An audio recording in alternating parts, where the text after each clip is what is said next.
everyone, and welcome to Sincerely Spirit. This is a series that is dedicated to all things spiritual that you may come across on your spiritual journey. This is a 101 sort of class, so things are pretty generic and basic, just sort of giving you definitions and a little bit of explanations behind certain terminologies and ideologies. So for today, I thought we would explore the idea of your spiritual awakening versus a Kundalini awakening. I hope I'm saying that right. And we'll go into the difference between spirit team versus spirit guides. And we'll touch on something called near-death experiences. And that'll wrap up today's episode. I think next week we're going to dive into like telepathic communications, astral projections, things of that nature that you may encounter. Um, we may even discuss like soulmates versus twin flame kind of energies as well in that astral projection telepathic episode. So for today, though, we're going to discuss spiritual awakening, Kundalini awakening, spirit teams, spirit guides, and near-death experiences. So, what is a spiritual awakening? So when you hear people talking about a spiritual awakening, what it is, I like the statement. I don't know who says it, but they say it's a process, not a destination. So when you're in your spiritual awakening, it means you are shedding old beliefs and patterns to come into a higher consciousness, if you will. Some you'll hear underneath like the shedding of the old beliefs and patterns, you'll hear something called shadow work. It may be termed differently. In my world, it's called shadow work. And what that is that evaluates and explores the reasons behind certain actions, responses, and thoughts and behaviors. Okay. And it has to deal with lower vibrational or negative emotions and responses. And so what the shadow work does is it explores why you behave that way, why you think that way, what triggers you to think that way. A lot of it has to do with the inner child and childhood traumas, etc. So it's really exploring that shadow part of you, the parts that people try to ignore or not acknowledge because it doesn't present them in a positive light, but we have to accept that that's part of who we are. So essentially, your spiritual awakening has to deal with the process of shedding old beliefs and patterns to move towards a higher consciousness. So we're going to broaden our horizons, broaden our perspectives, broaden our belief patterns so that we encompass and include more than less. Okay, so it's not restrictive, it's broadening, it's growing, developing, and believing in more than just what we see in front of us. That's sort of what your spiritual awakening is. So what is a Kundalini awakening? A Kundalini awakening essentially is more physical in nature than a spiritual awakening. And a Kundalini awakening can be rapid and quick and intense. It's essentially dormant energy that sits at the base of your spine, and it has to deal with the chakras. So you have 7 major chakras that go through your body. There's many more within your energy field and your aura, aka aura. But the Kundalini energy is dormant and it sits at the base of your spine. And at the base of the spine is the root chakra and the sacral chakra and your solar plexus that sits below your navel, like your navel down to the base of your spine. When that is activated, it can be very intense and a very rapid opening of your center chakra energies. And when that opens, the flow of connection, if you will, to divinity grows and is stronger. So a Kundalini awakening helps the energy move better through your system, helps universal energy move better through your system. And it is a pathway to your spiritual awakening, to that broadening of your horizons and perspective. Um, so that's sort of the difference between, that's sort of what a Kundalini awakening is versus a spiritual awakening. A spiritual is a process, not a destination. It is less intense and less rapid. So, spiritual awakening, you are involved in as long as you are human on this earth and want to be involved in your spiritual awakening. Kundalini awakening usually only happens once unless you start closing everything down. But once those energy centers are opened, it's just a matter of keeping them open, practicing certain techniques, energy cleansing things so that your chakras stay open, so that that energy flows really well.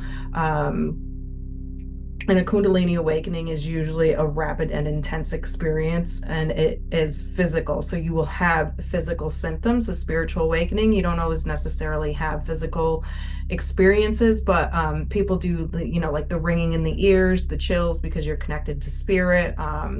Your temperature drops. You may experience things like that in your physical environment. So that's like spiritual awakening, Kundalini awakening, and what the difference is between the two. Now, remember, the spiritual awakening is just the big umbrella. Everything else falls under that. These are all ways to get to that higher consciousness, if you will, because that's what your spiritual awakening is. That's what your spiritual path is, connecting to that higher consciousness, that universal source energy, if you will. So the next thing we'll talk about is your spirit team and spirit guide. So on your spiritual journey, in your spiritual awakening, these are things that you're going to see and hear about. Some people use spirit team and spirit guide interchangeably. I do not. So for purposes of just description and or definition, spirit team slash spirit guide are essentially souls, energies, entities that are on the other side, behind the veil, however you want to put it, that are helping you here in the physical world move through your existence with whatever path line you chose to learn about here in this physical reality. So that being said, I will say in my personal experience that there is a difference between spirit teams and spirit guides. So your spirit team essentially, actually, I shouldn't say that. Your spirit team could be like the spiritual awakening umbrella. It's the umbrella, and what falls under there would be like your spirit guides, and then those that you love that have crossed over that are helping you. So you have your spirit team, and then your spirit guides, and your spirit guides are souls, entities, animals, etc., that you've contracted with before you came here to the physical world to help guide you through your life towards the goals that you set for the reasons why you came back to planet Earth to experience this particular life that you're experiencing right now. So for instance, I have usually you come with 3 spirit guides, some come with more. I haven't heard of people coming with less. But I have 3. My 3 main guides. I know that I have animal guides, but they come more, they change depending on what I need. But I do have 3 main guides. The first one is a male energy. He did not want to give me a name, so I named him Henry. He's my joy guide. He's my happy guide. He comes in, he started me on this path of the spiritual awakening on my own spiritual journey, to recognize and enjoy the process to the best that I could, and so that I wouldn't come to the table in fear. So he brought that lightheartedness, that happiness, that joy. That is Henry's job to do as my spirit guide on the other side for me in my physical reality. I have another spirit guide, is gender neutral, super tall, mercurial or silverish like skin, and wears a silk purple cloak. This is a guide. I don't have a name for this guide. I just call it the entity. And this entity helps with my connection into the spiritual world. So when I talk about that, there's something called the Akashic Records. If I want to go visit the Akashic Records for whatever it is I want to visit for, I go to this entity, and this entity takes me to the Akashic Records if I'm allowed to know that or see that. If my experiences so far in this world, this physical reality, can handle whatever information is going to come through that Akashic record visit. Same thing when I started my mediumship journey. That was the entity that either closed the veil or left the veil open, depending on where I was in my development and growth. So that's my other spirit guide. My third spirit guide is a crone, an elderly woman who sits in a forest by a fire, and she is my wisdom. So when I need more wisdom here in the physical reality, I connect to her, and she gives me that wisdom that I need to move through the situation, event, environment, relation, etc. So those are my three main spirit guides. My spirit team is not as big, if you will, or deep or complex as the three there. My spirit team has people on it, like both my parents have passed, so my mom and my dad are on there. My dad actually helps other mediums develop. When I go into practice sessions with them, I ask him to come through because he was a complex person with behavioral issues, mental issues, emotional issues.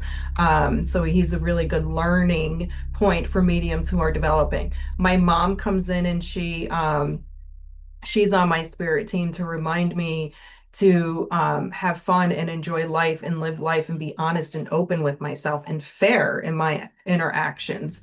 My grandmother has also crossed over, and she's part of my spirit team as well. And Shout out to my cousin Nicole, because she reminds me all the time of one of my grandmother's favorite sayings: this too shall pass.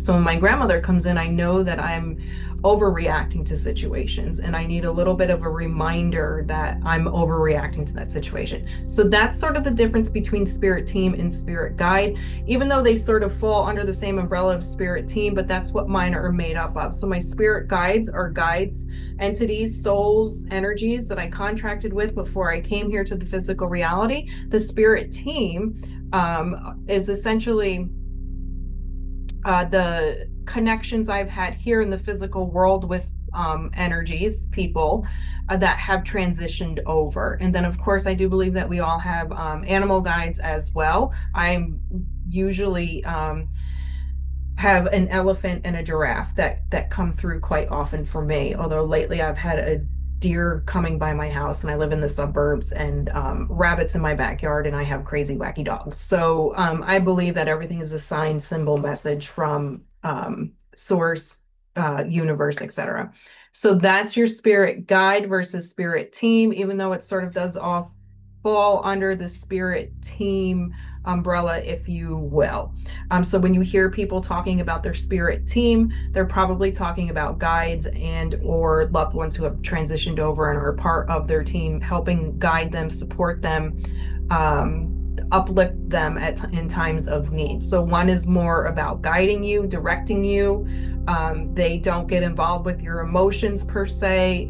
They know what you chose to do for your life path on this particular existence, whereas the other side of it are those that you've loved here in the physical world, connections, relations that you've made here in the physical world. They've transitioned over, and now they're here to help remind you of who you are, help move you through negative emotions, and validate and support for you, sort of like your cheerleaders on the other side.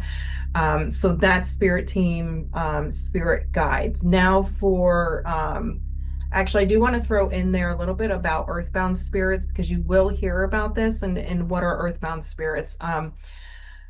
Essentially, when you hear, oh, I got the goosies, the term earthbound spirits,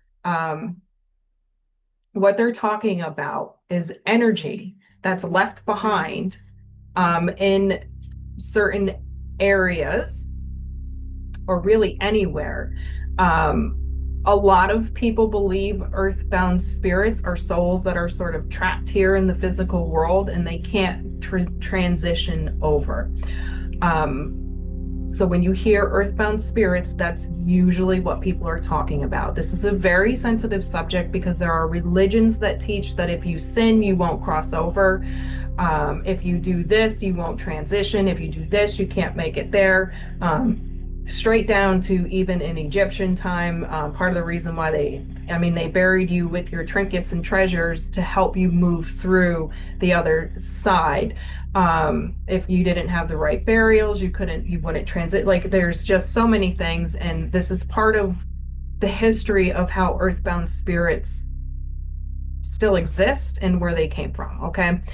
Um, I I guess I'm gonna put my own personal opinion in here. I don't believe in earthbound spirits. What I do believe in is energy.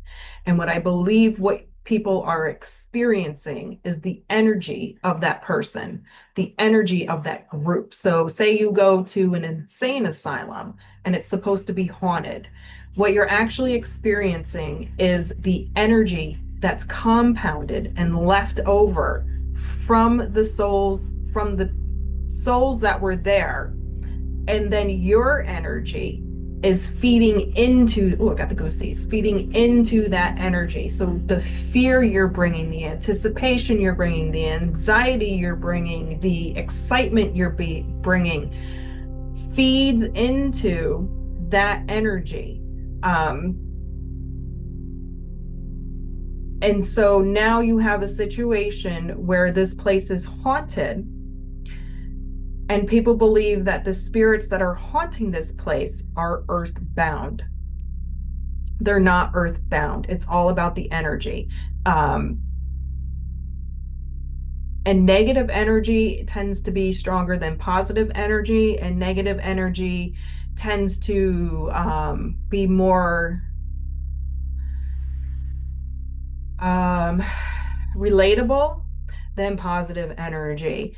Um, There's also the concept or idea that souls were particles. So there's only because there's like different timelines, parallel timelines, different timelines. So what I'm experiencing here in this physical world, there's a parallel timeline where I'm this person, this soul, this energy, but I'm experiencing life a little bit differently than what I am here in this reality. Bigger concepts, don't want to get too much involved in that, but that's what I believe. We have pieces of our energy that perhaps may stay behind, but our soul, our consciousness does transition. Everybody transitions over. The good, the bad, the ugly, we all do. So if you were a horrible person here in the physical world, according to our social standards, your soul is still going to transition over. Will there be markers or places where your energy may exist? Absolutely. But know that your soul has transitioned over. It's a complex idea, but my belief system is that nobody is earthbound. No soul is earthbound. We have energy, and energy is built upon other energy. So as long as we keep feeding in that idea will always exist. As long as we keep feeding the energy of that haunted insane asylum or that haunted mansion or haunted cemetery, absolutely the energy will continue to exist. Now, can souls use and manipulate energy to communicate with us? Absolutely. Signs, symbols, synchronicities. My dad comes and knocks on my door. Do I think that's a negative entity? No, I asked him to do that. I invited him to do that. So, can souls manipulate energy in our physical environment? Absolutely. And perhaps some of what we experience in those haunted places are souls just manipulating the energy. But I don't believe that a spirit gets trapped here and that they're earthbound. They may choose to stay here, absolutely, and experience the environment on that level, a soul level, but they're not trapped here. They can go when they want to go. So that's my opinion on earthbound spirits, on negative energy. If we keep feeding the negative energy will continue to grow. It will continue to thrive. It's like a baby. If you keep feeding the baby will continue to grow. The baby will continue to thrive. That's my opinion on that. But just know earthbound spirits, they say, are spirit souls that did not transition to the other side for whatever reason that soul has expressed that they didn't want to transition. That's that. And I know that that is a sensitive subject. So if you want further discussion on it, I'm sorry, ericsfrequency@gmail.com. Put your comments in the section there and we can have a discussion about it. I am so open to honest and helpful discussions because I love to learn new things myself and learn new knowledge. So that is your earthbound spirits. And then we'll go into near-death experiences and sort of wrap this whole thing up. So what is a near-death experience? It's exactly as it sounds. And I know I'm going a little bit backwards, right? I'm going up to the top and then bringing you back down to the physical existence. But a near-death experience is exactly how it sounds. It's somebody that is here in the physical world, and they flatline. So their heart stops beating, their brain stops working, and they're considered dead for a certain period of time. Um, my understanding, I've never had a near-death experience, but from what I've read and learned about, uh, many people talk about the light, the transition from the physical to moving through the light to the other side. They talk about meeting their loved ones, they talk about meeting their guides, and they get the opportunity to make the choice to stay on the other side or to come back and finish out whatever it is they need to finish out here in the physical world. So that's what a near death experience is. It's somebody who has actually died, gone to the other side, and then came back. And they call it near death because the person comes back. But my knowledge of it is that that person has flatlined. So they were gone, not for too long, because clearly our physical body can't be dead for too long without having some form of physical debilitation from our heart not working for so long or not taking it, our brain not taking in oxygen for so long. But essentially, that's what a near death experience is. It's somebody who was here in the physical world, they passed away clinically, visit the other side, and then they come back. So that's sort of our episode for today. We went over the spiritual awakening, the Kundalini awakening, spirit guides, spirit teams, earthbound spirits, and near-death experiences. Again, if you have any questions, want clarification, want further discussion, I'm open to spiritual Q&A. I do offer that on my website as part of your spiritual development, your spiritual growth. I'm not going to tell you what pathway to take, what your abilities are, what your gifts are, but I'm definitely open to exploring questions and ideas that you have in terms of your spiritual development and growth. So you can reach out to me again at ericasfrequency@gmail.com. If you want further exploration on the subject matters, leave your questions in the appropriate social media box, send them to ericsfrequency@gmail.com. And I just hope everybody has a wonderful weekend and a beautiful day, and we will talk next week.